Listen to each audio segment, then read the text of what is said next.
बिहार विधानसभा चुनाव के बीच कांग्रेस पार्टी में टिकट बंटवारे को लेकर के बड़ा विवाद खड़ा हो गया है। रविवार देर रात कांग्रेस ने 6 उम्मीदवारों की चौथी सूची जारी की, जिसके बाद पार्टी कुल 60 सीटों पर मैदान में उतर चुकी है। लेकिन टिकट वितरण को लेकर के संगठन के अंदर ही भारी नाराजगी और बगावत का माहौल बन गया है। कई वरिष्ठ नेताओं ने प्रदेश नेतृत्व पर टिकट बेचने के गंभीर आरोप लगाए हैं, जिससे पार्टी की अंदरूनी कला खुलकर सामने आ गई है।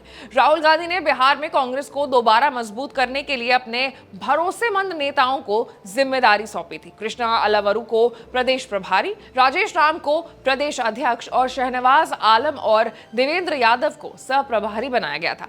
लेकिन अब यही नेतृत्व टिकट वितरण को लेकर के सवालों के घेरे में खड़ा हो गया। क्या पूरा मामला है? आज एक्सप्लेन बाय एबीपी लाइव में हम चर्चा इसी मुद्दे पर करेंगे। नमस्कार, मैं हूं आपके साथ आशीष सिंह आनंद। पार्टी के कई दिग्गजों ने आरोप लगाया है कि इन नेताओं ने संगठन की राय को नजरअंदाज करते हुए मनमाने तरीके से टिकट बांटे हैं। विधायक शकील अहमद खान, सांसद पप्पू यादव, प्रदेश अध्यक्ष राजेश राम और प्रभारी कृष्णा अलावरू के खिलाफ गंभीर आरोप लगाए गए हैं।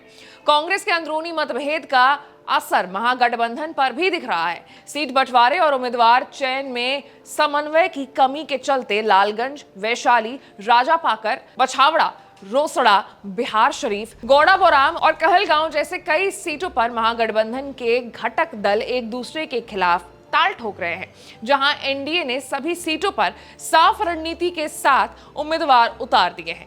वहीं विपक्षी गठबंधन की अव्यवस्था उजागर हो चुकी है। टिकट बंटवारे में बदलाव से कई पुराने नेताओं में गहरी नाराजगी है। उदाहरण के लिए प्रमाणपुर सीट से लंबे समय से चुनाव लड़ रहे तौकीर आलम को इस बार बरारी भेज दिया गया है, जबकि प्रमाणपुर पर आरजेडी ने अपना उम्मीदवार उतार दिया है। जाले सीट पर भी कांग्रेस ने पहले मुस्लिम प्रत्याशी देने की परंपरा तोड़ते हुए पैराशूट उम्मीदवार को टिकट दिया है। पहले मशकूर को टिकट मिला, फिर उसे काट करके ऋषि मिश्रा को उम्मीदवार बना दिया गया। मिश्रा का नाम पहले घोषित हुआ और बाद में उन्होंने पार्टी ज्वाइन कर ली। मोहम्मद अफाक आलम, जो 3 बार से विधायक रहे हैं, उनका भी टिकट काट दिया गया है।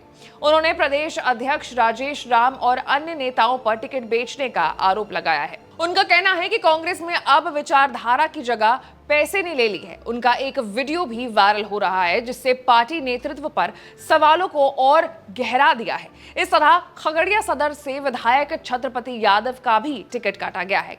टिकट वितरण में कथित पक्षपात और धन बल के इस्तेमाल को लेकर के कांग्रेस के कई वरिष्ठ नेताओं और कार्यकर्ताओं ने खुलकर नाराजगी जताई है। आनंद माधव, गजानंद शाही, सुधीर कुमार, बंटी चौधरी, कंचन कुमारी सिंह, बच्चू कुमार वीरू समेत दर्जन नेताओं ने कहा है कि सूची बनाने में न संगठन की राय ली गई, न क्षेत्र संतुलन का ध्यान रखा गया। कई ऐसे चेहरे को टिकट दे दिया गया है जो पिछले 5 साल में पार्टी गतिविधि में शामिल तक नहीं हुए।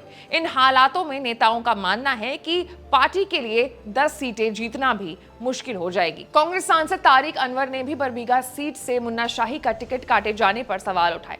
उन्होंने कहा कि 2020 में मुन्ना शाही महज 113 वोटों से हारे थे, फिर भी उन्हें टिकट नहीं दिया गया, जबकि बड़े अंतर से हारने वालों को मौका मिल गया है। उनका मानना है कि इस तरह के फैसले जमीनी कार्यकर्ताओं का मनोबल तोड़ते हैं। दरअसल राहुल गांधी ने जिन नेताओं को बिहार चुनाव की कमान सौंपी है, उन्होंने तो विधानसभा और न ही लोकसभा का चुनाव लड़ा है। अनुभव की कमी है और आरजेडी को कमजोर करने की आंतरिक रणनीति के चक्कर में कांग्रेस सीट शेयरिंग और टिकट वितरण दोनों में उलझ गई है। पार्टी तेजस्वी यादव को सीएम चेहरा मानने को तैयार नहीं थी, जिससे महागठबंधन में खींचतान और बढ़ गई। नतीजा ये हुआ कि कांग्रेस के रणनीतिकार ने न केवल गठबंधन में तालमेल बिठाने में असफल रहे, बल्कि पार्टी के भीतर भी असंतोष की आग भड़क उठी। अब इस पूरे मामले पर क्या आपकी राय है? कमेंट्स में बताइएगा।